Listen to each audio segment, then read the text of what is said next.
يا أيها الذين آمنوا أطيعوا الله وأطيعوا الرسول وأولي الأمر منكم. السلام عليكم ورحمة الله وبركاته.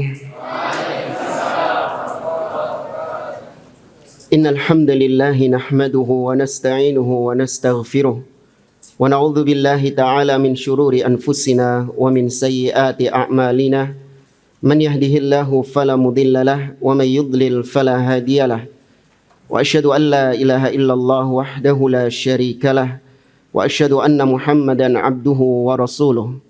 يا أيها الذين آمنوا اتقوا الله حق تقاته ولا تموتن إلا وأنتم مسلمون.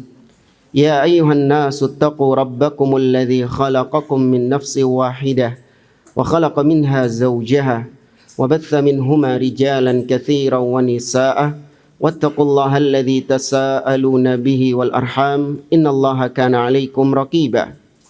يا أيها الذين آمنوا اتقوا الله وقولوا قولا سديدا يصلح لكم أعمالكم ويغفر لكم ذنوبكم ومن يطع الله ورسوله فقد فاز فوزا عظيما. أما بعد فإن أصدق الحديث كتاب الله وخير الهدي هدي محمد صلى الله عليه وسلم وشر الأمور محدثاتها وكل محدثة بدعة وكل بدعة ضلالة وكل ضلالة في النار.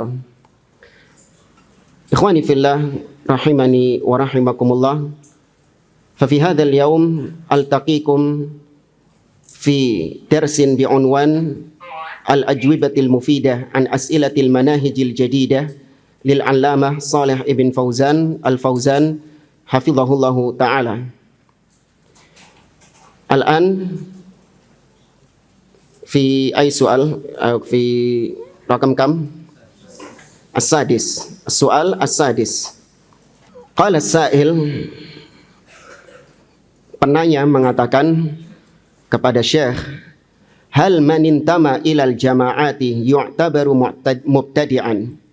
Wahai Syekh, apakah seseorang yang berafiliasi, ya, al-intima yakni berafiliasi atau bergabung dengan kelompok-kelompok yang ada di dalam Islam, baik kelompok-kelompok berupa ormas atau komunitas-komunitas atau kelompok dalam artian yang sama-sama di atas satu pemikiran, apakah sekedar bergabung dengan kelompok tersebut langsung dihukumi sebagai ahlil bid'ah? Maka jawabannya hadza hasbal jama'at. Kata Syekh Shalih Fauzan, ini tergantung dari kelompok-kelompoknya itu. Fal jama'at allati 'indaha mukhalafatun lil kitabi was sunnah yu'tabarul muntami ilaiha mubtadi'an. Maka kelompok-kelompok yang di dalam kelompok tersebut memiliki berbagai macam penyimpangan-penyimpangan, kesesatan-kesesatan, yakni menyimpang dari kitabullah, menyimpang dari sunnah Nabi SAW, kemudian ada orang yang masuk di situ, maka iya, yang masuk di dalamnya itu juga berarti satu kolam, sama-sama ahlil bid'ah bersama kelompok-kelompok tersebut. Di sini ada footnote yang dibawakan oleh Syekh Abu Abdillah Jamal ibn Furaihan al-Harithi rahimahullahu ta'ala. Ada ucapan dari Syekhul Islam Ibn Taimiyah rahimahullahu ta'ala dalam majmu' fatawanya. Kata beliau, walaysa li ahadin an yansiba lil ummati syakhsan yad'u ila tariqatihi wa yuwala wa yu'adi 'alaiha ghairan nabi sallallahu alaihi wasallam. Kata Syekhul Islam, tidak boleh bagi siapapun di umat ini mengkultuskan seseorang selain Nabi SAW. Dia mengkultuskan orang tersebut, yakni membangun wala wal baroknya di atas person itu. Ya, dia mengkultuskan seseorang, dijadikan seseorang ini sebagai barometer wala wal baroknya. Siapa yang mencintai tokoh ini, maka saya mencintainya. Tapi siapa yang membenci tokoh ini, maka saya membencinya. Karena personnya, karena individunya. Meskipun orang yang dikultuskan ini punya penyimpangan-penyimpangan yang banyak, punya kesesatan-kesesatan yang banyak, nggak peduli dia. Yang penting dia membangun wala wal baroknya, loyalitasnya di atas orang tersebut, di atas tokoh tersebut. Maka ini nggak boleh, kata beliau. Karena akidah ahli sunnah wal jamaah tidak mengkultuskan siapapun, tidak fanatik kepada siapapun kecuali kepada Nabi Shallallahu Alaihi Wasallam. Maka dari sini, ikhwani fillah rahimani wa rahimakumullah, kita ahlu sunnah tidak boleh menjadikan siapapun sebagai maskotnya manhaj salaf. Nggak boleh. Ketika antum melihat ada mungkin seorang ulama, seorang syekh atau seorang ustadz yang di atas manhaj salaf, maka ikuti dia, ambil ilmunya karena sebab dia di atas manhaj salaf. Cintai dia bukan karena personnya, tapi karena dia berada di atas manhaj salaf. Itu namanya al-hubbu fillah wal bughdhu fillah. Anda mencintainya karena Allah Subhanahu wa taala. Anda cinta dengan seorang syekh, Anda cinta dengan seorang ustadz karena kecintaan Anda kepada Allah, yaitu karena ustadz tersebut, syekh tersebut di atas akidah yang lurus, di atas manhaj yang lurus. Ya. Namun Anda diuji ketika Anda mencintai seorang syekh, ketika Anda mencintai seorang ustadz, Anda diuji oleh Allah Subhanahu wa taala. Kapan ustadz tersebut menyimpang dari manhaj salaf, menyimpang dari akidah sahihah, maka kecintaan Anda diuji sama Allah Azza wa Jalla.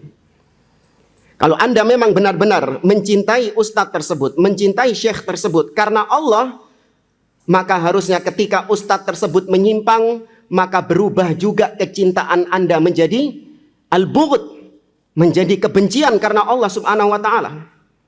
Namun kalau Anda tetap mencintainya, tetap membelanya, tetap mengkultuskannya, mengagung-agungkannya, maka berarti selama ini Anda mencintai ustadz tersebut bukan karena Allah Subhanahu wa taala. Ini yang ditekankan oleh para ulama dari zaman ke zaman. Sebagaimana yang disebutkan oleh Syekh Muhammad Ibn Jamil Zainu dalam kitabnya Minhaj Al-Firqatin Najiyah. Beliau mengatakan Al-Firqatun Najiyah tahtarimu al-a'immatal mujtahidin wala tata'assab liwahidin minhum. Al-Firqatun Najiyah, Ahlus Sunnah, itu menghormati para ulama, yang menghormati para ahli ilmu, namun mereka tidak fanatik sedikit pun. Ya, mereka tidak fanatik terhadap salah seorang pun dari para ulama tersebut. Ini membantah tuduhan ahli bidah yang mengatakan, menuduh Ahlus Sunnah itu fanatiknya kepada Syekhul Islam Ibnu Taimiyah, fanatiknya kepada Imam Ahmad bin Hanbal, fanatiknya kepada Syekh Muhammad bin Abdul Wahab. Maka kita jawab, Syekhul Islam Ibnu Taimiyah, Syekh Muhammad bin Abdul Wahab, Syekh Muhammad Nasiruddin Al-Albani dan ulama-ulama yang lainnya, mereka hanya meneruskan tongkat estafet dari para ulama-ulama sebelumnya. Mereka bukan membuat akidah baru. Mereka tidak sedang membuat manhaj baru. Wallah, demi Allah, seandainya Syekhul Islam membuat akidah baru, membuat manhaj baru yang bertentangan dengan manhaj salaf, maka bagaimana sikap kita? Kita tinggalkan Syekhul Islam. Namun Syekhul Islam Ibnu Taimiyah, Syekh Muhammad bin Abdul Wahab dan para ulama-ulama yang lain, mereka hanya sekedar mengikuti manhaj yang sudah ada, meneruskan tongkat estafet para ulama-ulama as-salaf, bukan sedang membuat thariqah yang baru. Berbeda dengan ahli bidah. Kalau tokoh-tokoh mereka memang sedang membuat thariqah yang baru, membuat manhaj yang baru yang berbeda dengan jalannya para salaf. Kemudian kita lanjutkan, kata Syekhul Islam, wala yansibu lahum kalaman yuwali alaihi wa yu'adi ghaira kalamillahi wa rasulihi wa majtama'at alaihi al-ummah. Dan Ahlus Sunnah itu tidak mengkultuskan ucapan siapapun, ya, tidak mengkultuskan ucapan siapapun yang mana dia berwala wal bara di atas ucapan tersebut, selain firman Allah, selain sabda Nabi SAW, dan apa yang disepakati oleh para salaf. Maka fanatik kita adalah qala Allah, qala Rasul, dan apa yang dipahami oleh para salaf. Ma ana alaihi wa ashabi. Itu fanatik kita berputar di atas itu. Tidak fanatik di atas ucapan siapapun. Allah Azza wa Jalla mengatakan, ya ayyuhalladzina amanu la tuqaddimu baina yadayillahi wa rasulih. Wahai orang-orang yang beriman, jangan kalian mendahulukan ucapan siapapun di atas ucapan Allah dan ucapan Rasulnya sallallahu alaihi wasallam. Kemudian kata beliau, bal hadza min fi'li ahlil bid'ah alladzina yansibuna lahum syakhsan aw kalaman yufarriquna bihi bainal ummah yuwaluna bihi ala dzalikal kalam aw tilkan nisbah wa yu'adun. Bahkan menjadikan sosok tertentu, mengkultuskan sosok tertentu, atau mengkultuskan suatu ucapan tertentu yang itu bukan ucapan Allah dan Rasulnya, kemudian dikultuskan, dia berwala dan dia berbarok di atas ucapan tersebut, itu adalah perbuatannya ahlil bid'ah. Contoh misalnya orang-orang ikhwanul muslimin, mereka menjadikan simbol mereka siapa? Yang mereka wala wal barok di atasnya? Hasan al-Banna, Sayyid Qutb wa amthalihima, atau yang semisal dengan mereka berdua. Semua ucapan Hasan al-Banna, semua ucapan Sayyid Qutb mereka jadikan sebagai tolak ukur barometer wala wal baroknya di atas itu. Padahal jelas-jelas menyimpang dari jalan Allah, menyimpang dari Al-Quran, menyimpang dari sunnah, namun tetap dijadikan sebagai barometer, dijadikan sebagai tolak ukur wala wal bara. Itu kebiasaannya ahlil bid'ah. Maka ahlu sunnah tidak. Tadi ahlu sunnah, antum mengambil ucapan seorang ustadz itu karena kesesuaian ucapannya dengan qala Allah, kesesuaian ucapannya dengan sabda Nabi SAW, dan karena ustadz tersebut mengucapkan sesuai dengan pemahaman as-salaf, maka antum ambil ucapannya. Antum mencintai orangnya karena itu. Namun kapan ucapannya menyimpang dari qala Allah, kapan ucapannya menyimpang dari sabda Nabi, kapan ucapannya menyimpang dari manhaj salaf, maka Anda tinggalkan juga kecintaan Anda kepada orang tersebut. Kemudian lanjut di sini kata Syekh Jamal Ibn Furaihan Al-Harithi. Kata beliau, waqala Syekh Bakar, berkata Syekh Bakar Abu Zaid ketika beliau menukil ucapan Syekhul Islam tadi, beliau mengatakan, wa hadhihi halu katsirin minal jama'at wal ahzabil islamiyatil yauma. Inilah realita kondisi kebanyakan kelompok-kelompok atau golongan-golongan Islam hari ini. Annahum yansibuna ashkhasan qadatan lahum. Mereka menjadikan person-person tertentu sebagai maskot bagi mereka, sebagai simbol bagi mereka. Kalau firman Allah dilecehkan, agama Allah diinjak-injak dengan kesyirikan, sunnah Nabi diinjak-injak dengan kebid'ahan, mereka summum bukmun umyun. Tapi kalau tokoh mereka dibantah, tokoh mereka dikritik, kiamatul kubro, langsung mencak-mencak marah. Ini kebiasaan siapa? Ahlil bid'ah. Adapun ahlu sunnah tidak. Ahlu sunnah wala wal baroknya tadi di atas qala Allah, di atas sunnah Nabi SAW. Fayuwaluna awliya'ahum wa yu'aduna a'da'ahum. Ahlul bid'ah mencintai orang-orang yang mencintai tokoh-tokoh mereka dan memusuhi, membenci orang-orang yang memusuhi tokoh-tokoh mereka. Wa yuti'unahum fi kulli ma yuftuna lahum dunar ruju'i ilal kitabi was sunnah.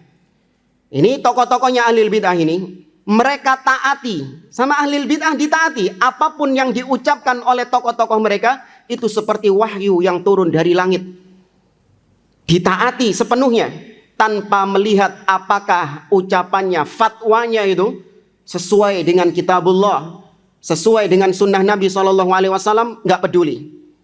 Sing penting opo jari kiai, sing penting opo jari ustad. Ini kondisi ahli bid'ah. Waduna an yas'aluhum an adillatihim fima yaqulun au yuftun. Dan mereka langsung mentaatinya tanpa mereka bertanya dalilnya apa. Kemudian tanpa mereka bertanya sandaran hukumnya apa. Karena ada sebagian tokoh-tokoh ahli bid'ah itu resah dengan sebagian orang di zaman sekarang. Itu disebutkan. Kita pernah lihat salah satu potongan ceramah salah satu dai ahli bid'ah di negeri kita, Pak Kumis, dia pernah mengatakan repot jadi dai di zaman sekarang ini, jadi ustadz di zaman sekarang ini, karena dikit-dikit tanya dalil, kata dia, pusing dia, karena umat Islam sekarang dikit-dikit apa? Dikit-dikit tanya dalil mulai kritis, karena menurut dia kalau dulu itu dia ngomong apapun ngalor ngidul kemana, ganggu saja umat Islam itu. Tapi sekarang mulai muncul orang-orang yang kritis. Ketika disebutkan begini, ini amalan ini, wirid begini, kalau pingin ini maka amalkan ini. Mesti ditanya dalil katanya. Ini repot jadi ustadz di zaman sekarang katanya gitu. Itu karena mereka tidak memiliki sandaran dalil dari bid'ah-bid'ahnya. Baik. Kemudian kita lanjut ke as-su'al as-sabi'.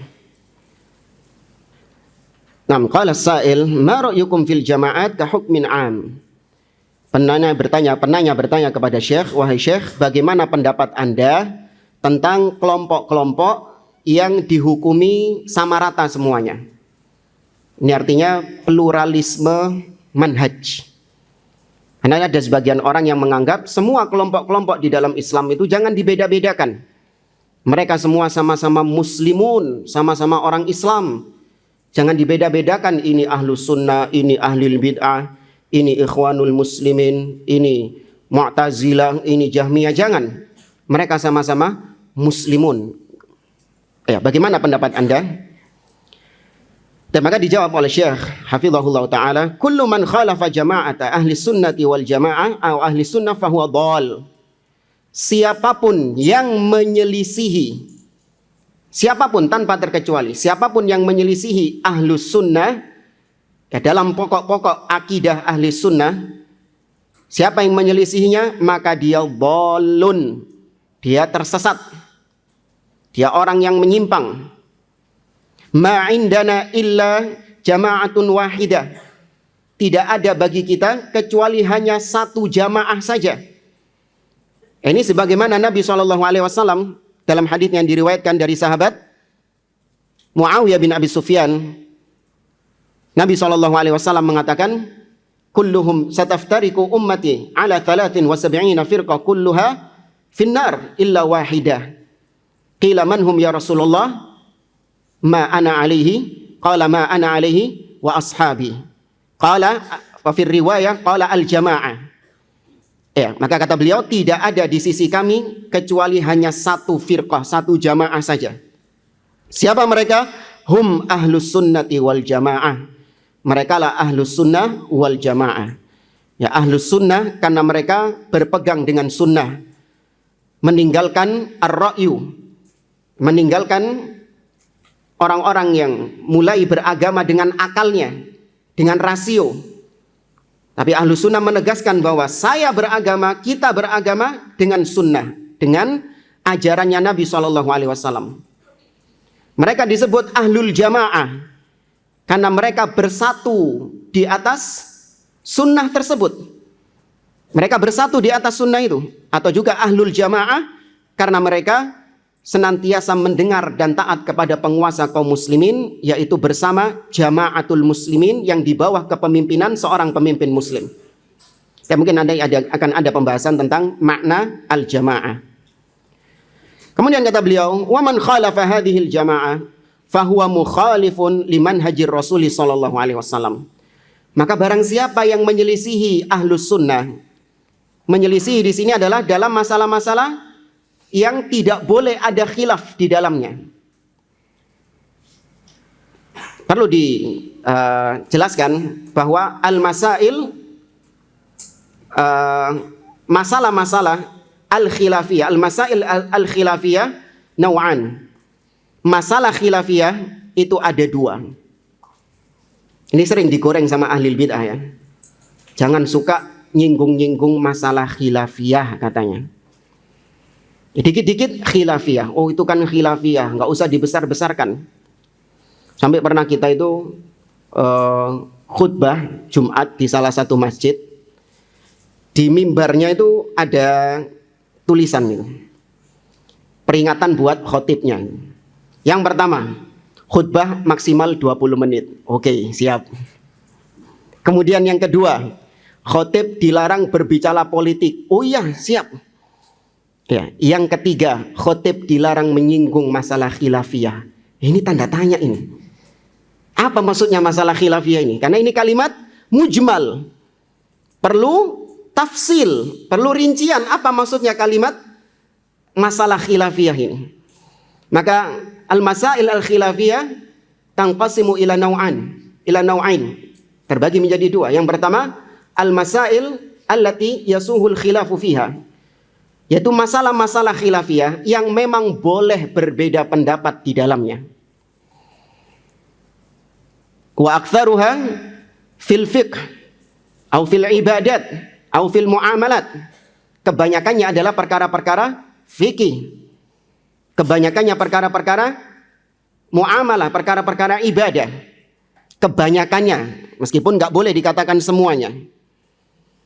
Karena ada masalah fikih yang nggak boleh khilaf. Apa contohnya? Habis yang kemarin kecil-kecil ini ada. Atau saya rampungkan dulu saja. Anda rampungkan dulu saja. Yang pertama, permasalahan yang boleh ada perbedaan pendapat di dalamnya.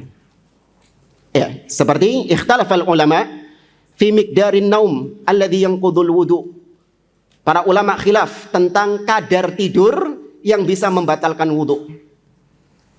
Ya, ikhtalafal ulama fi mas'i adzakar hal yanqudul wudu aw la yanqudul wudu. Para ulama khilaf tentang menyentuh kemaluan, apakah membatalkan wudu atau tidak membatalkan wudu. Ya, masalah-masalah seperti ini, maka la yushanni' ba'duhu ba'dah. Tidak boleh keras-kerasan, atos-atosan dalam masalah-masalah seperti ini. Ya, tidak boleh keras-kerasan dalam masalah seperti ini. Ya, masalah khilafiyah yang memang terbuka pintu ijtihad. Contoh kalau yang kontemporer di zaman sekarang, seperti misalnya kemarin waktu Covid, antara yang soft renggang sama soft yang rapat. Ya, ini termasuk masalah khilafiyah yang memang boleh khilaf di dalamnya. La yushanni' ba'duna ba'dah. Tidak boleh kita saling keras-kerasan dalam masalah hal seperti ini. Meskipun kita tetap dituntut untuk mencari dan mengambil pendapat yang paling kuat di antara dua pendapat tersebut. Namun kalau ada yang menyelisihi kita, maka kita toleransi, legowo, lapang dada, tidak la yudallal, tidak disesatkan gara-gara itu. Faham tuh jamaah? Baik. Kemudian yang kedua, al-masail allati la yasuhul khilafu fiha. Masalah khilafiyah yang tidak boleh ada perbedaan di dalamnya. Kenapa? Karena dalam masalah seperti ini, al-haqqu fihi wahid. Kebenaran itu cuma satu. La yata'addad. Kebenarannya tidak berbilang. Kebenaran tidak dua, tidak tiga, tapi kebenaran hanya satu. Seperti kebanyakan masalah-masalah akidah. Aktsaru masailil aqaid mujma'un 'alaiha. Kebanyakan masalah-masalah akidah illa nazran qalilan, kecuali sedikit dari masalah akidah. Tapi kebanyakannya perkara akidah ini perkara yang apa? Disepakati. Ya, perkara-perkara yang disepakati, tidak boleh ada perselisihan di dalamnya. Maka barang siapa yang menyelisihi, imma ayyakuna kafiran atau imma an yakuna mubtadi'an.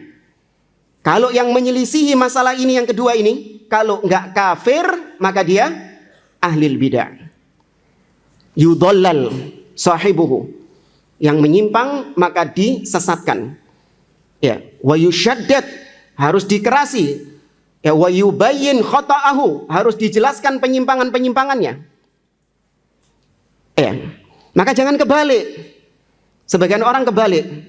Masalah-masalah yang harusnya kita lembek, kita toleransi, justru kenceng di situ. Keras, gak kena ditekuk. Gak bisa ditekuk-tekuk lagi. Tapi pada masalah-masalah yang gak boleh ada khilaf, harusnya kenceng di situ, justru malah lembek, lunak. Apalagi pakai ucapan Imam Asy-Syafi'i rahimahullah. Digoreng kemana-mana ucapan Imam Asy-Syafi'i. Imam Asy-Syafi'i rahimahullah mengatakan, qauli shawab yahtamilul khata' wa qaulu ghairi khata' yahtamilus shawab. Kata Imam Asy-Syafi'i rahimahullah, pendapatku benar, tapi mungkin masih ada kemungkinan salahnya. Pendapat selainku salah, tapi mungkin ada benarnya. Ini ucapan ini digoreng kemana-mana. Tuh lihat, Imam Syafi'i menghormati perbedaan pendapat. Ya, nggak seperti ini yang katanya Salafi ini. Kalau sudah mengeluarkan pendapat, kaku, nggak bisa diganggu gugat. Wis pokoknya dia tok yang paling benar. Maka kita jawab, lo lihat-lihat dulu pendapatnya. Al-Imam Syafi'i mengucapkan demikian dalam masalah yang mana tadi? Yang pertama atau yang kedua? Yang pertama. Kita terapkan ucapan Imam Syafi'i. Iya, pendapatku benar, tapi mungkin masih ada salahnya. Pendapat selainku salah, tapi mungkin ada sisi benarnya. Mungkin kebenaran ada pada dia. Boleh. Tapi masalah-masalah yang gak boleh ada khilaf tentang sifat-sifat Allah subhanahu wa ta'ala. Ya, masalah takdir, masalah sikap kepada ahli bid'ah, sikap kepada penguasa. Ini perkara yang disepakati. Ya, maka terapkan ucapan Imam Syafi'i yang lain, yaitu sikap Imam Syafi'i terhadap orang-orang yang belajar ilmu kalam. Bagaimana sikap beliau terhadap orang-orang yang belajar ilmu kalam? Falyarfa' yadahu.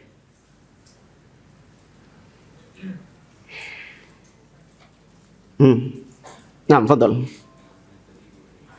An yudrabu bil jaridi wan ni'al. Imam Syafi'i rahimahullah, beliau mengatakan, hukmi fi ahlil kalam an yudrabu bil jaridi wan ni'al thumma yutafu bainal asyair wal qabail wa yuqal hadza jazaa'u man tarakal kitaba was sunnah wa aqbala ala ilmil kalam.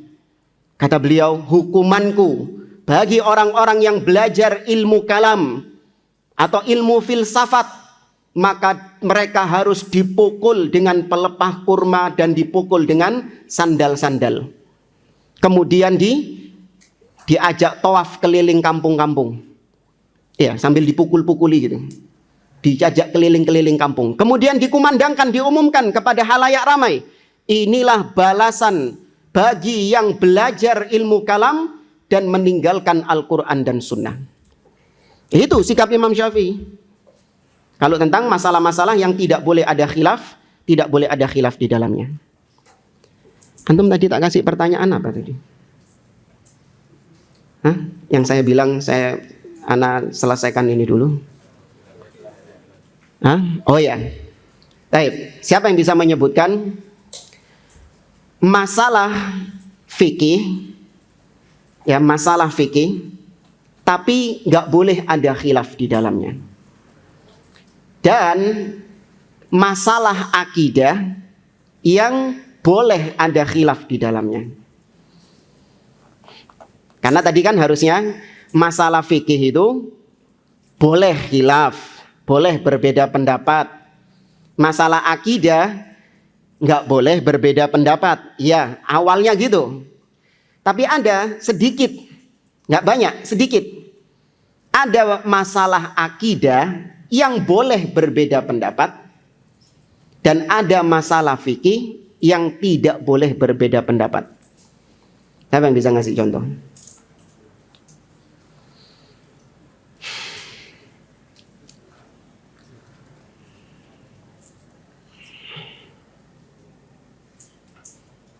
Maafi? Mustahi?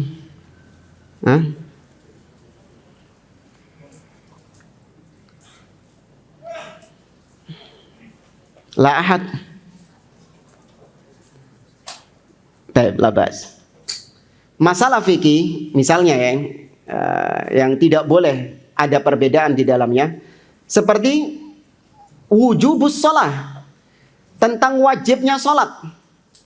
Salat masalah apa? Fikih. Ketika Anda mengatakan bahwa berpendapat salat fardu, ya salat 5 waktu hukumnya wajib. Kemudian ada teman Anda mengatakan tidak wajib.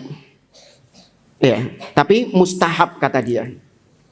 Insya'a fa'ala wa insya'a taraka. Kalau mau dikerjakan, kalau enggak ya enggak apa-apa, enggak wajib. La yukallifullahu nafsan. Baik, sikap Anda bagaimana? Lembek atau keras? Padahal ini masalah apa? Fikih. Ya, wujubuz zakah, ya terutama yang berkaitan dengan al-arkan, arkanul Islam, berkaitan dengan rukun-rukun Islam ini. Baik, kemudian perkara akidah. Ya, perkara-perkara akidah yang ada orang yang menyelisihinya, namun diperbolehkan menyelisihi dalam masalah-masalah akidah seperti ini. Apa contohnya? Sudah dikasih keringanan, yang masalah fikih sudah terjawab. Sekarang masalah akidah. Perbedaan akidah yang ditolerir, artinya yang menyelisihi kita dalam masalah akidah seperti ini, la yudallal wala yubadda' wala yukaffar. Yaitu perbedaan tentang awwalu ma khalaqallah minal makhluqat. Siapa yang lebih dulu diciptakan oleh Allah Subhanahu wa taala dari makhluknya? Al-qalam awil arsh. Pena ataukah arsh? Para ulama khilaf, mana yang lebih dulu diciptakan, pena atau al-arsh? Para ulama khilaf fima yuzan yaumal qiyamah. Para ulama khilaf tentang apa yang ditimbang pada hari kiamat. Apakah yang ditimbang adalah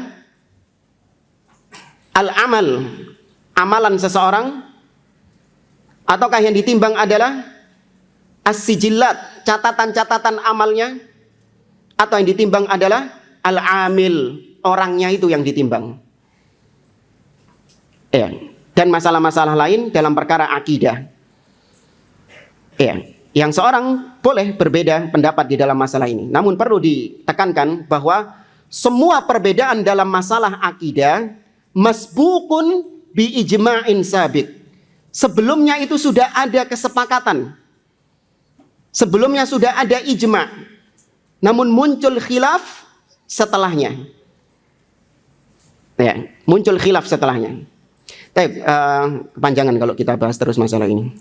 Kembali ke sini, maka siapapun yang menyelisihi ahlus sunnah dalam masalah-masalah la yasuhul khilaf, menyelisihi ahlus sunnah dalam perkara-perkara yang tidak boleh ada perselisihan di situ. Maka barang siapa yang menyelisihinya, maka dia tadi dhalun, tersesat. Fahuwa mukhalifun liman hajir Rasul sallallahu alaihi wasallam, dan dia menyelisihi manhajnya Rasulullah sallallahu alaihi wasallam. Maka antum kalau ada perbedaan pendapat misalnya sama guru antum, ya, sama ustadz antum dalam masalah-masalah yang memang diperbolehkan berbeda pendapat, nggak ada masalah.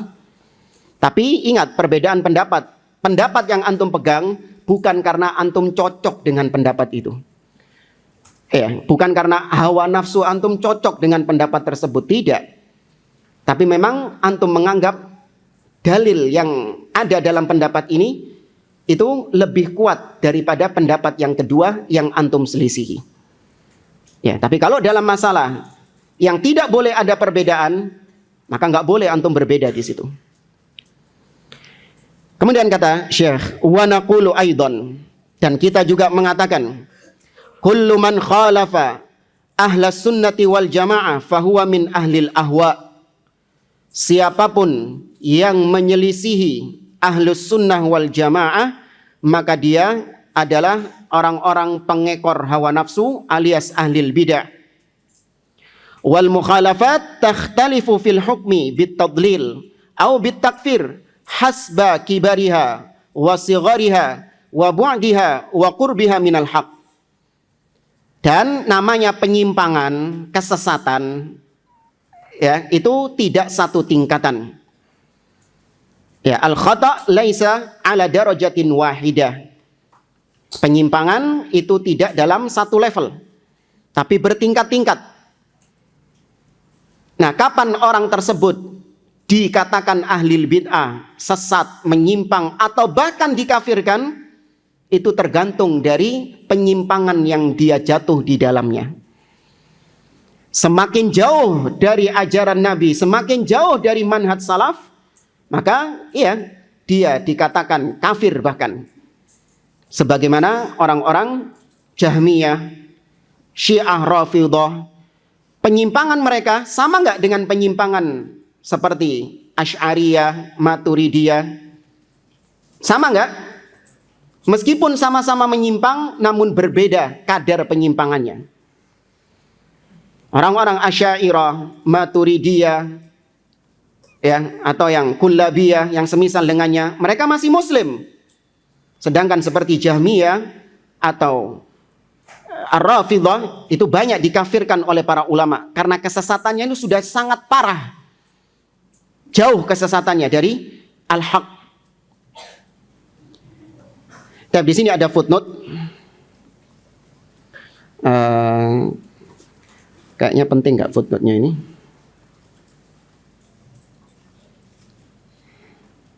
Nggak terlalu penting footnote-nya. Bukan berarti nggak penting, nggak. Artinya kayaknya sudah pernah sering kita singgung tentang masalah at-Taifah al-Mansurah atau al-Firqatun Najiyah. Ya, kurang lebih sama dari apa yang disebutkan.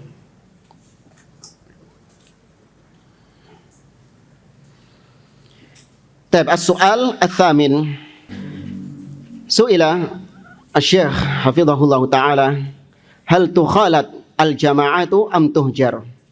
Wahai Syekh, apakah kita ikut bergabung dengan kelompok-kelompok tersebut atau kita boikot kelompok-kelompok itu? Kita jauhi kelompok-kelompok tersebut. Baik, maka Syekh hafizahullah menjawab, al-mukhalatah idza kana al-qasdu minha da'watahum mimman 'indahum ilmun wa basirah ila tamassuki bis sunnah wa tarkil khata'i fa hadha thayyib. Kata beliau, kalau bercampur, bergabung, duduk dengan ahli bid'ah dengan tujuan untuk mendakwahi mereka, ya, tujuan untuk mengajak mereka kembali kepada sunnah, mengajak mereka agar meninggalkan penyimpangan-penyimpangan mereka, maka ini thayyib, ini bagus. Tapi dengan catatan yang pertama, dipersyaratkan oleh beliau mimman indahum ilmun wa basirah, bagi yang memang memiliki ilmu. Kalau punya ilmu, bisa membantah syubhat-syubhat mereka, maka boleh engkau datangi ahli bid'ah tersebut, kemudian kau bantah syubhat-syubhatnya. Atau kau masuk di grupnya ahli bid'ah, kemudian kau bantah syubhat-syubhatnya tersebut, bagi yang memiliki ilmu. Tapi kalau yang nggak punya ilmu gimana? Boleh nggak? Ya, tidak boleh.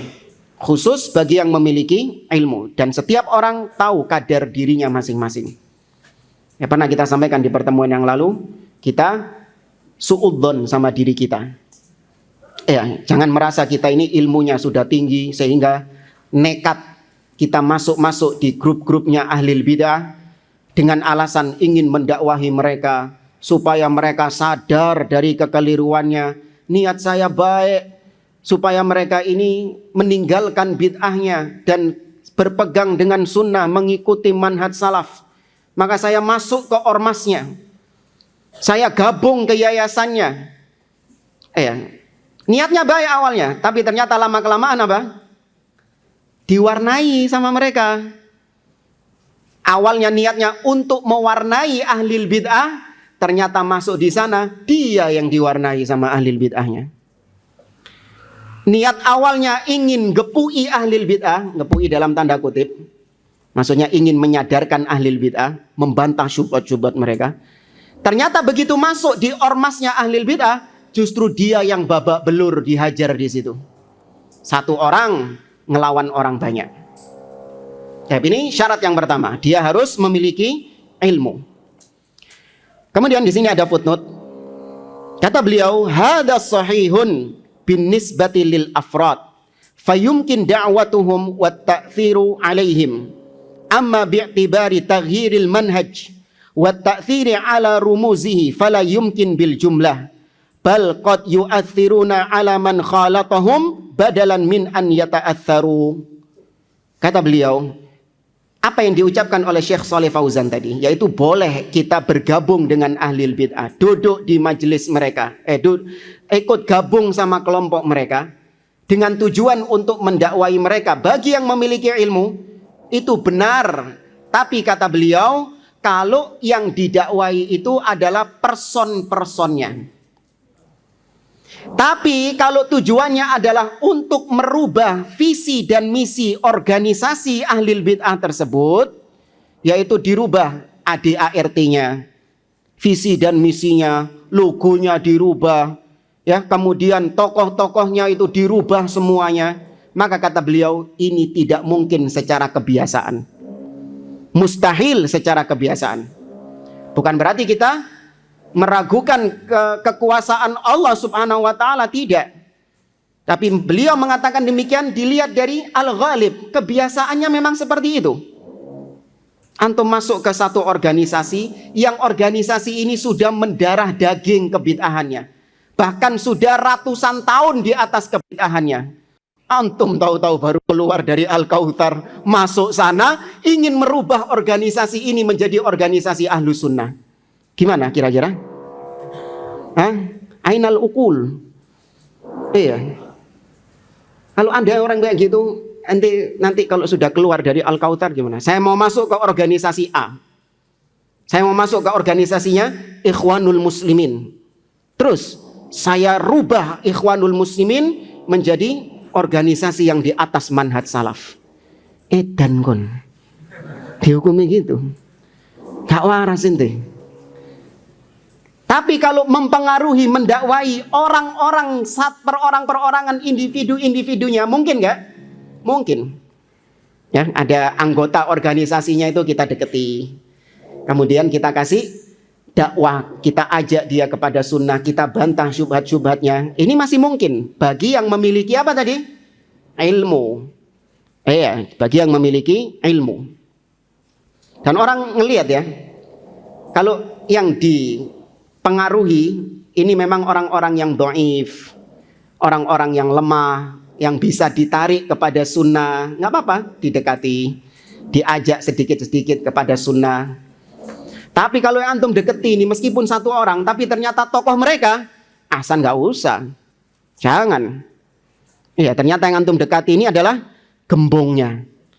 Ternyata tokohnya ahli bid'ah yang punya segudang syubhat bagi antum. Ya, maka tidak kita dekati. Tapi yang didekati adalah ini orang-orang awamnya yang memang mereka dhaif, mereka lemah. Maka kata beliau, justru kebanyakannya orang yang ikut masuk ke kelompok-kelompok itu, kelompok-kelompok ahli bid'ah, niat awalnya ingin mempengaruhi ahli bid'ah, namun ternyata ketika masuk mereka yang dipengaruhi. Dia yang dipengaruhi sama mereka, afwan. Dia yang dipengaruhi sama mereka, diwarnai sama mereka. Apalagi ya ikhwan, kalau misalnya ahli bid'ahnya baik. Iya, ahli bid'ahnya baik. Ini si ahli sunnah ini yang masuk ke sana dikasih fasilitas-fasilitas, digaji, rumah dinas, mobil dinas, istri dinas nggak ada. Iya. Ada. Iya. Apalagi kalau ahli bid'ahnya baik, ya maka tadi pernah kita sampaikan pepatah Arab mengatakan al-ihsan yu'jizul insan. Kebaikan seseorang itu bikin seseorang kebaikan dari orang lain membuat kita menjadi melempem. Ya, membuat kita jadi melempem. Sebelum masuk organisasinya ahli bid'ah ini, itu seperti macan. Ya, begitu masuk ahlil bid'ahnya, dikasih gaji, fasilitas-fasilitas, berubah dari macan menjadi mending kucing, hamster. Jadi hamster gini sudah nggak berkutik dia.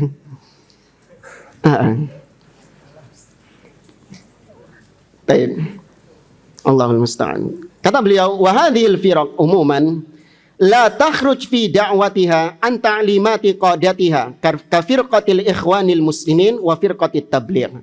Kata beliau, kelompok-kelompok ini yaitu firqah-firqah, kelompok-kelompok yang sudah mendarah daging kesesatannya itu, apalagi sudah muncul dalam waktu yang cukup lama. Jadi kesesatannya sudah mengakar kuat. Mereka ini susah untuk meninggalkan ajaran tokoh-tokoh mereka.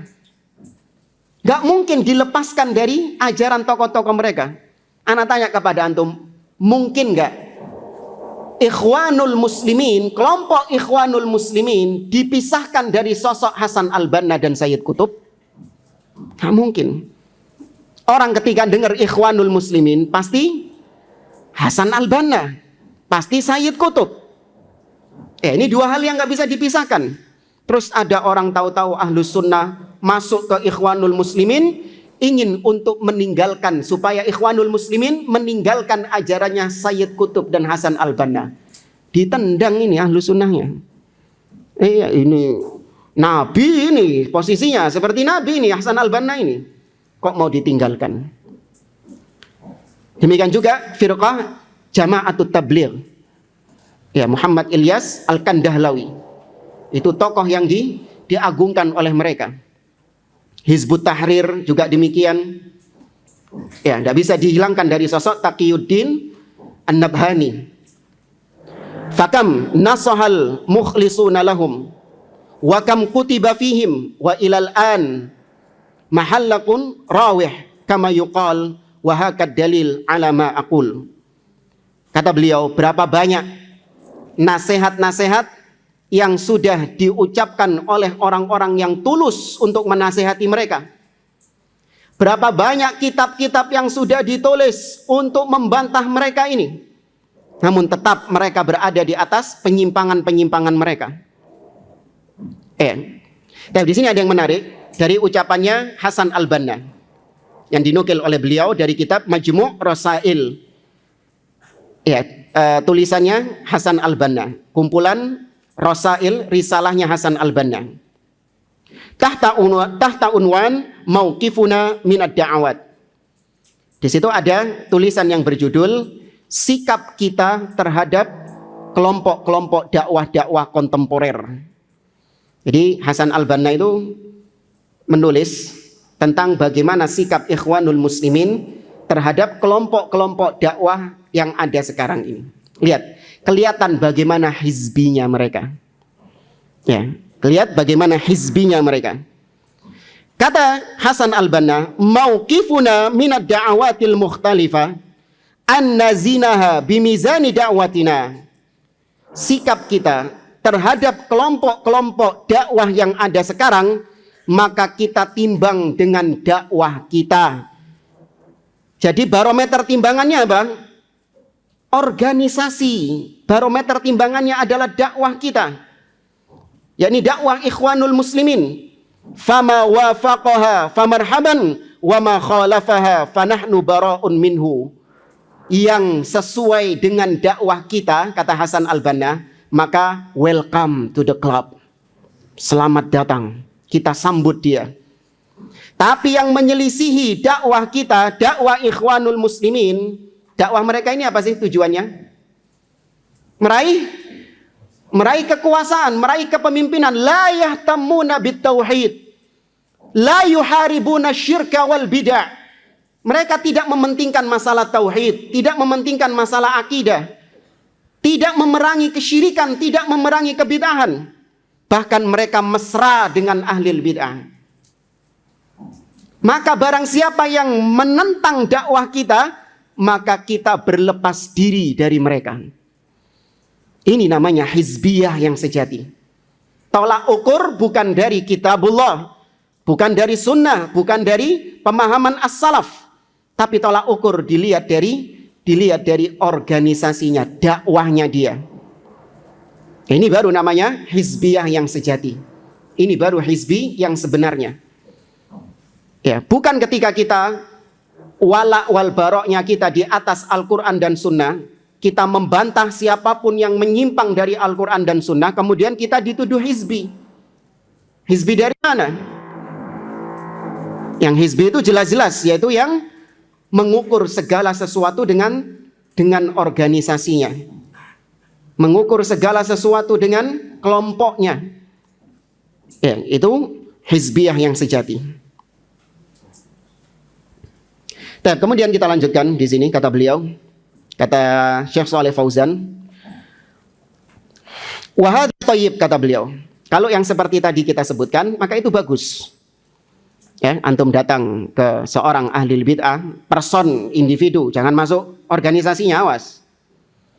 Ya, antum masuk menemui orang ahli bid'ah yang antum lihat dia dhaif, lemah, awam, yang enggangge saja, kemudian antum pengaruhi dia untuk berpegang dengan sunnah dan meninggalkan bid'ahnya. Maka ini thayyib. Wa huwa minad da'wati ilallah, dan itu termasuk dakwah di jalan Allah Subhanahu wa taala. Amma idza kana al-ikhtilatu ma'ahum min ajlil mu'anasati ma'ahum wal musahabati lahum biduni da'wah wa biduni bayanin fahadza la yajuz. Tapi kalau join dengan ahli bid'ah hanya untuk hahaha hihihi, apa itu? Ya, hanya untuk cekakaan, reunian, bercanda, tanpa mengingkari kebid'ahan mereka, tanpa mengingkari penyimpangan-penyimpangan mereka, tanpa berdakwah kepada mereka, mengajak mereka kepada sunnah, maka ini nggak boleh. Dan ini juga berlaku bagi grup-grup WhatsApp atau grup-grup medsos. Hati-hati antum. Nggak boleh pakai HP ya? Nggak boleh ya? Oh iya, hati-hati kalau sudah pegang HP, hati-hati dengan grup-grup WA yang isinya di situ ahli bidah. Keluar dari situ. Jangan kemudian nggak enak, sungkan Ustadz, ini alumni teman-teman SMA, teman-teman SMP, teman-teman TK, masih teman-teman playgroup juga. Kalau isinya ahli bidah, keluar. Tapi ini kan isinya cuman bercanda, cuman guyonan. Taib, kau di sana tidak ada dakwah kepada mereka. Kau tidak mengajak mereka kepada sunnah, tidak mengajak mereka kepada tauhid. Sudah Ustadz, tapi saya dibilang sok paling benar. Akhirnya saya dikeluarkan dari grup. Ahsan. Alhamdulillah. Iya. Memang demikian, dakwah sunnah akan terasa panas bagi ahli bid'ah.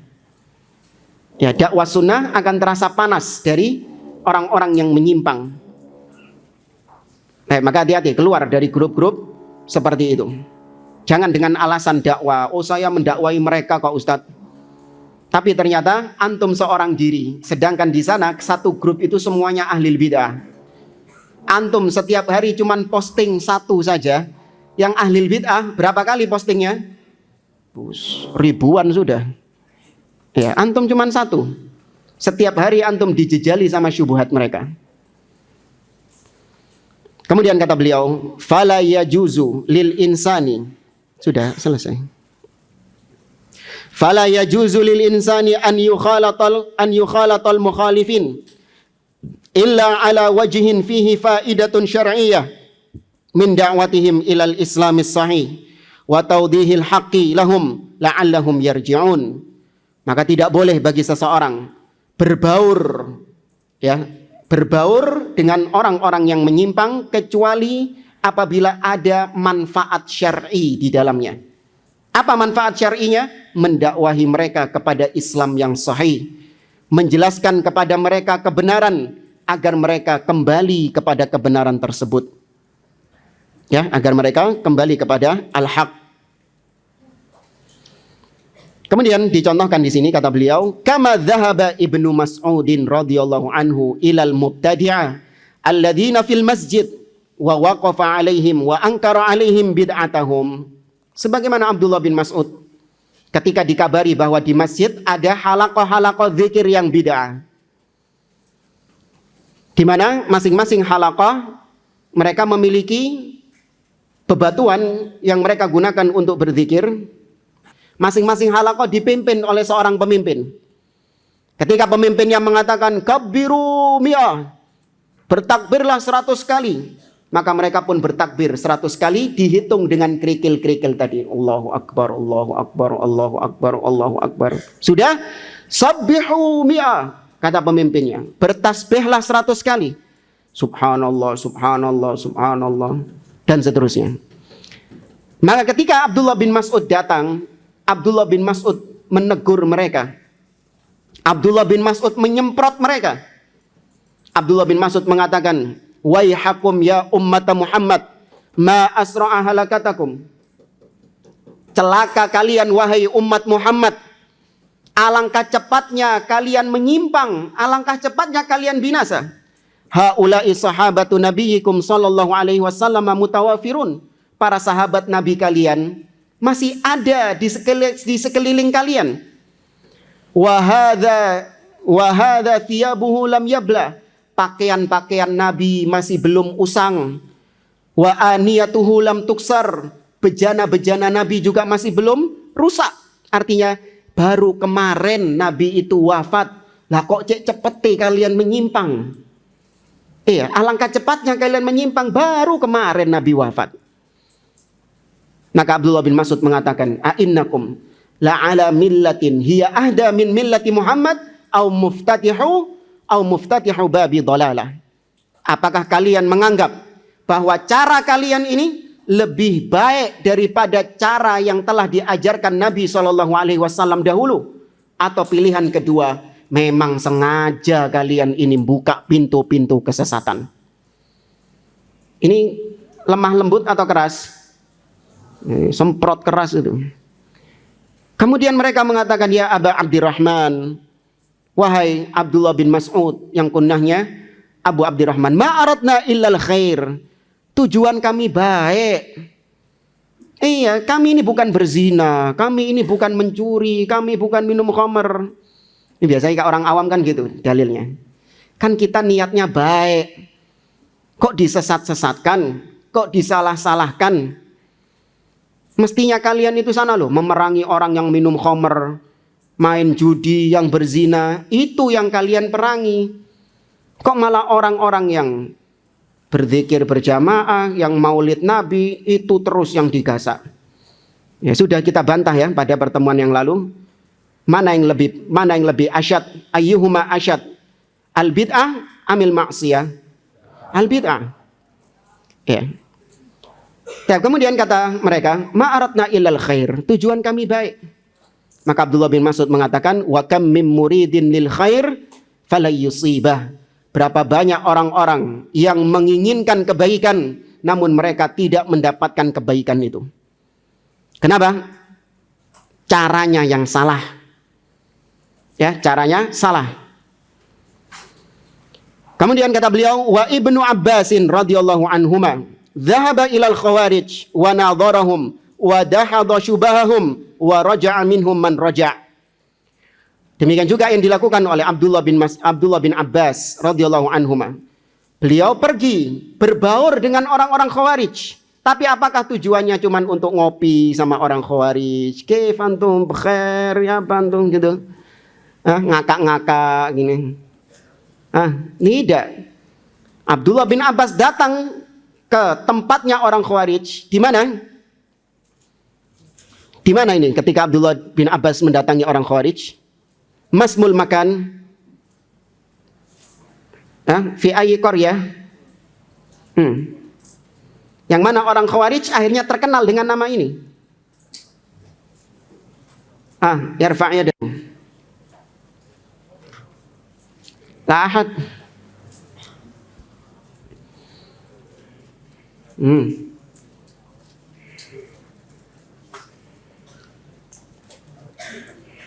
Taib. Apa? Belum? Sudah. Sudah pas? Pas. Nggak ada yang tahu. Tapi Harura.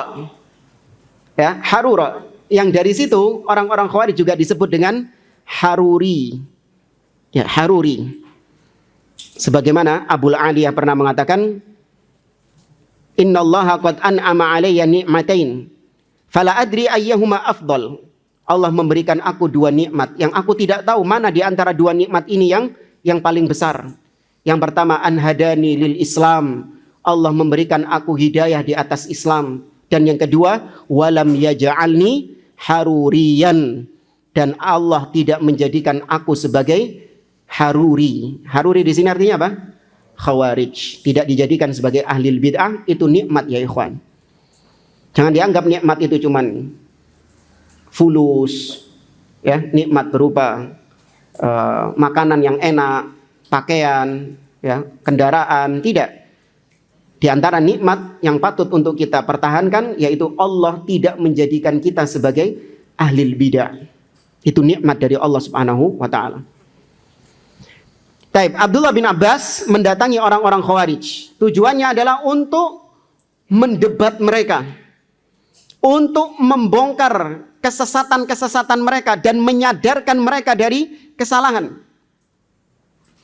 Taib, orang-orang Khawarij ini atau kisah Abdullah bin Abbas ini terjadi di zaman Khalifah Ali bin Abi Thalib radhiyallahu taala anhu. Qala Abdullah bin Abbas radhiyallahu taala anhuma lil Khawarij, lima tukaffiruna Aliyan. Wahai orang-orang Khawarij, kenapa kalian mengkafirkan Ali bin Abi Thalib? Qalu nukaffiru Aliyan li thalath. Kami mengkafirkan Ali bin Abi Thalib karena tiga hal. Yang pertama, fa innahu hakkama ar-rijala fi dinillahi wallahu ta'ala yaqulu inil hukmu illa lillah. Ali bin Abi Thalib menjadikan manusia sebagai hakim dalam memutuskan perkara. Sedangkan Allah mengatakan tidak ada hukum, tidak ada hakim dalam memutuskan perkara kecuali Allah Subhanahu wa taala. Yang dimaksud Ali menjadikan seorang sebagai hakim adalah yaitu Abu Musa al-Ash'ari. Ketika peristiwa tahkim setelah peperangan As-Siffin dengan pihak Muawiyah bin Abi Sufyan dan Amr ibn al-As. Wa tsaniyah, adapun syubhat yang kedua, nukaffiru Aliyan li'annahu qatala aqwaman wa lam yasbi nisa'ahum wa lam yaghnam amwalahum. Fala in kanu muslimin faqad hurrima alaihi qitaluhum wa la in kanu kuffara faqad halat lahu nisa'uhum wa amwaluhum.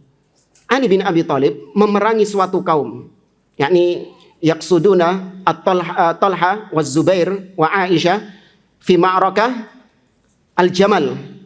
Maksudnya Ali memerangi Aisyah, Talha, Az-Zubair dalam perang apa? Perang Jamal. Tapi anehnya kata orang Khawarij, Ali bin Abi Thalib menganggap mereka ini muslim atau kafir sih? Kalau mereka dianggap muslim sama Ali bin Abi Thalib, harusnya Ali nggak boleh memerangi orang muslim. Tapi kalau mereka dianggap kafir sama Ali bin Abi Thalib, kenapa setelah perang Ali yang menang? Kenapa setelah perang Ali tidak menjadikan Aisyah sebagai tawanan? Oh, jadi Aisyah nggak ditawan.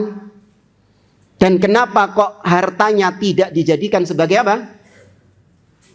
Kalau menang perang hartanya jadi apa? Ghanimah.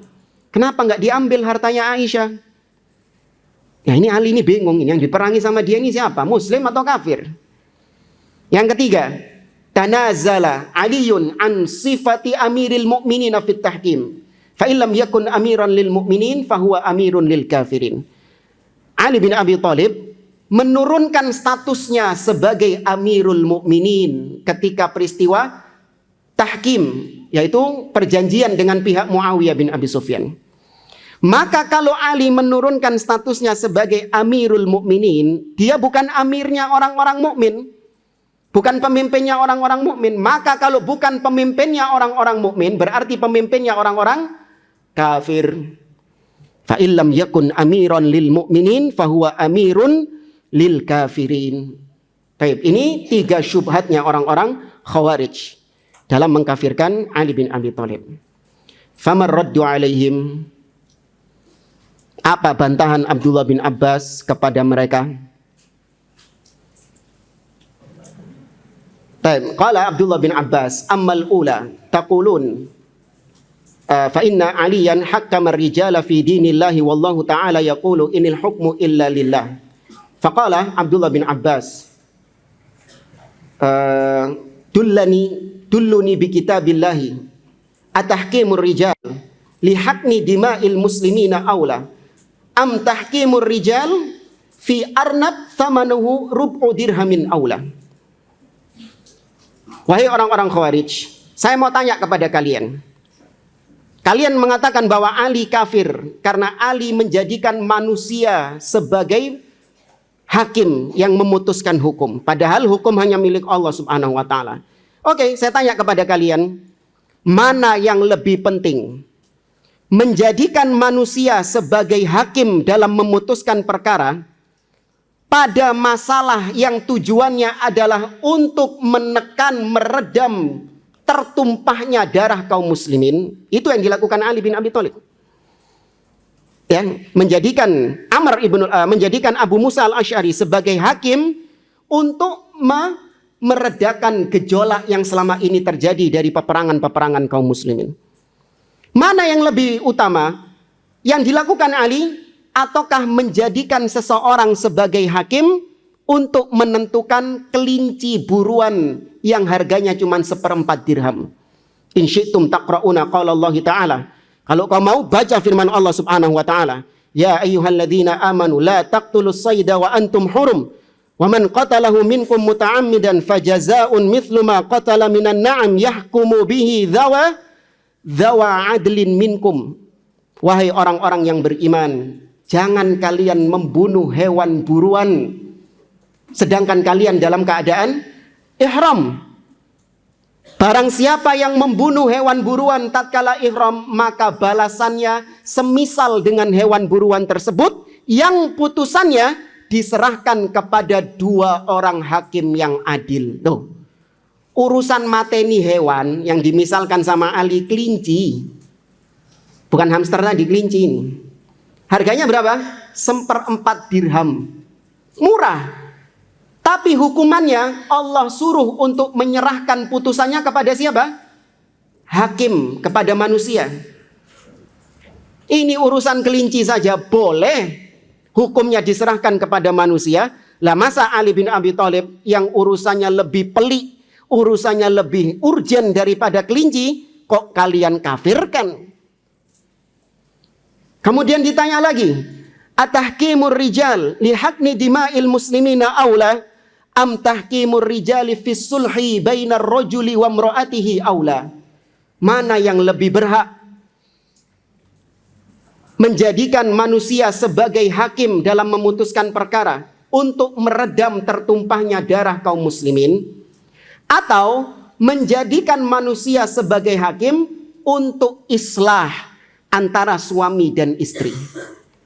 In syi'tum taqra'una qala Allah Ta'ala. Silahkan kalian baca firman Allah Subhanahu wa ta'ala dalam surah An-Nisa. Allah mengatakan, wa in khiftum syiqaqa bainihima fab'athu hakaman min ahlihi wa hakaman min ahliha iyurida islaha yuwaffiqillahu bainahuma. Apabila kalian khawatir terjadi perceraian dalam rumah tangga, maka utus seorang hakim dari pihak suami dan seorang hakim dari pihak istri. Sudah, serahkan putusan kepada mereka. Kalau Allah berikan taufik kepada mereka, niscaya mereka akan melakukan perbaikan dalam rumah tangga. Ini urusan rumah tangga. Mana yang lebih penting? Rumah tangga atau urusan tertumpahnya darah kaum muslimin? Urusan darah. Ya, maka ditanya sama Ali bin Abi Thalib, akhrajtum min hadha? Apa kalian sudah tobat dari ini? Qalu Allahumma na'am. Iya, kata mereka. Amma tsaniyah taqulun, adapun yang kedua, kalian mengatakan bahwa Ali bin Abi Thalib memerangi Aisyah, namun Aisyah tidak ditawan, tidak diambil hartanya sebagai ghanimah. Maka kata Abdullah bin Abbas, aturidun an ya'khudha Aliyun ummal mu'minina Aisyata sabya wa ay ya'khudha amwalaha ghanimah. In qultum na'am faqad kafartum billahi binassil Qur'an an-nabiyyu aula bil mu'minina min anfusihim wa azwajuhu ummahatuhum. Kata Abdullah bin Abbas, loh terus karepe maunya kalian gimana Ali ini? Maunya kalian Aisyah ini ditawan, hartanya dirampas gitu kan? Iya. Apa kalian menginginkan Ali menawan ibunya sendiri, yaitu Aisyah radhiyallahu taala anha? Apakah kalian ridho kalau ibunya orang-orang beriman ditawan sama Ali? Hartanya Aisyah dirampas sama Ali bin Abi Thalib. Apa itu yang kalian inginkan?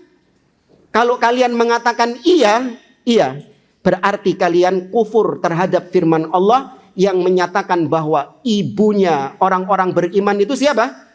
Istri-istri Nabi SAW. Anak durhaka kalian berarti. Mosok harta yang mae dijupuk kalian menang tok. Iya, masa ibu kalian ditawan kalian ridho? Tentu harusnya kalian gak ridho kalau kalian orang-orang beriman. Paham maksudnya? Akharajtu min hadza. Wis, tobat dari ini. Qalu Allahumma na'am. Iya.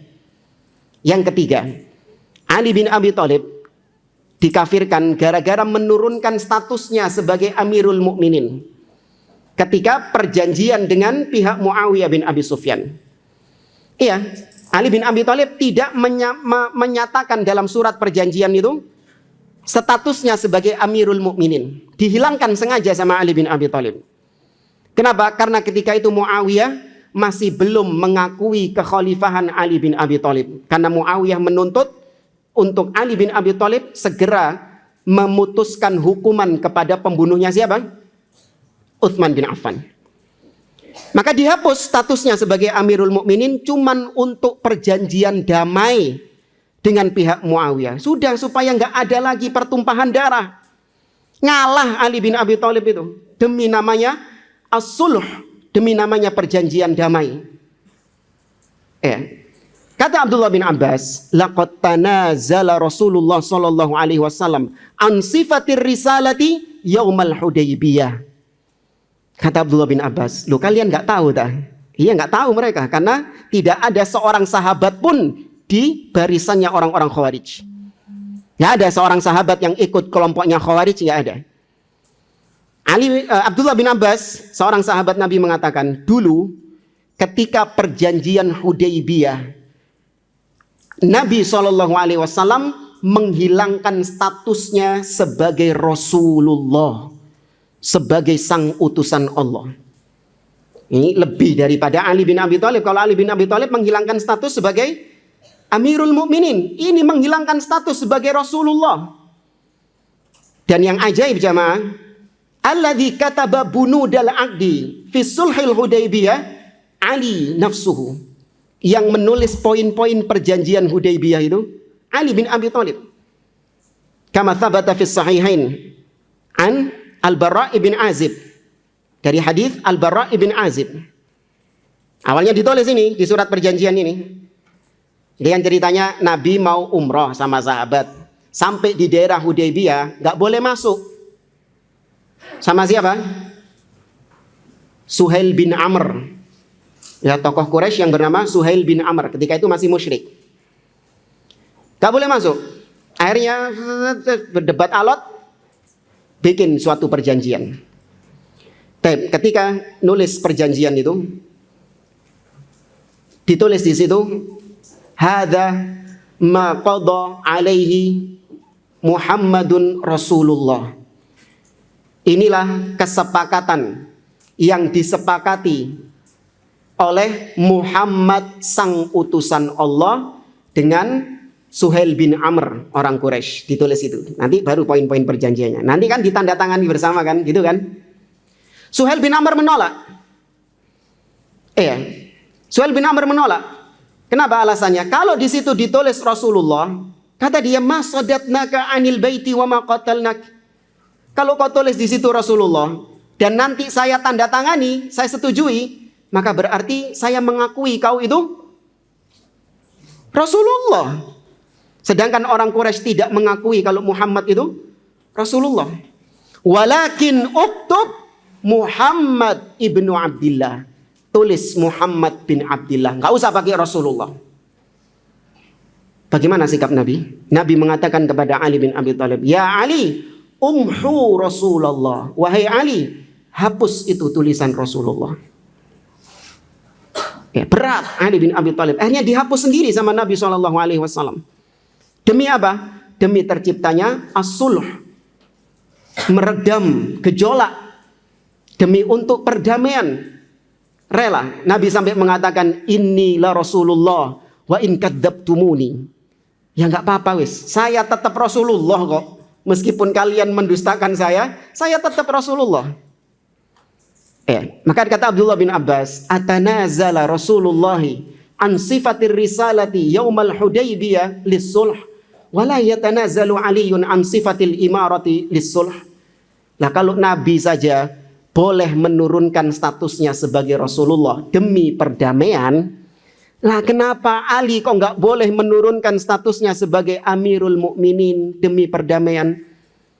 Akhrajtum min hadha, kalian sudah tobat dari ini? Qalu Allahumma na'am. Dari 6.000 orang Khawarij, dalam satu riwayat 6.000 orang Khawarij, 4.000-nya tobat. Tuh, kalau ulama yang langsung datang membantah syubhat langsung tobat. Ya. Kalau ana yang di posisinya Abdullah bin Abbas, gabung sama mereka ana. Iya, syubhatnya kuat tadi luar biasa. Dikasih syubhat gitu. Oh iya wis, tak melok wis. Ikut saya gabung sama kalian. Memang kafir Ali itu. Iya. Tapi kalau seorang ahli ilmu, orang yang memiliki ilmu, ketika mendapatkan syubhat seperti ini, nggak pakai lama, langsung dibantah. Dan rujuk dari kesesatan 4.000 orang. Ya. Dan yang terakhir di sini kalimatnya, fal mukhalatatu lahum idza kanat ala hadzal wajh fahiya matlubah wa in asarru ala batilihim wajib i'tizaluhum wa munabadatuhum wa jihaduhum fillah. Kalau berbaur dengan ahli bid'ah seperti tadi, seperti Abdul bin Abbas, seperti Abdullah bin Mas'ud, maka itu yang disyariatkan. Namun kalau sudah dinasehati, sudah didakwai, sudah dibantah, tetap di atas kebid'ahannya, maka tinggalkan. Jangan betah-betah lama-lama berbaur dengan ahli bid'ah. Tinggalkan sudah. Ya, Anda lebih layak untuk menyelamatkan diri Anda. Ya, baik. Saya kira ini bisa kita sampaikan. Wallahu a'lam.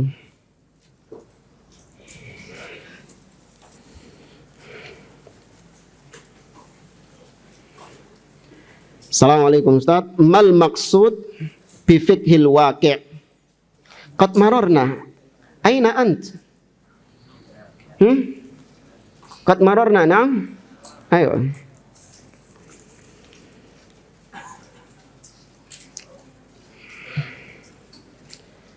Ya, ini sama dikatakan khilafiyah dalam hal akidah, yaitu perihal surga yang akan ditempati. Ada pendapat antara surga yang ditempati Nabi Adam atau surga yang lain. Iya, itu termasuk khilaf dalam masalah akidah yang tidak berpengaruh dalam akidah seseorang. Ngapain sih juga berselisih tentang surga yang nanti ditempati oleh orang-orang beriman? Apakah itu surga yang dulu ditempati Adam atau surga yang lain? Apa manfaatnya?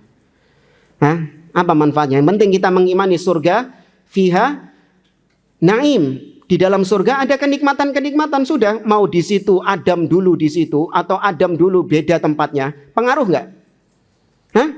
Nggak pengaruh. Wis, yang penting berusaha bagaimana masuk surga.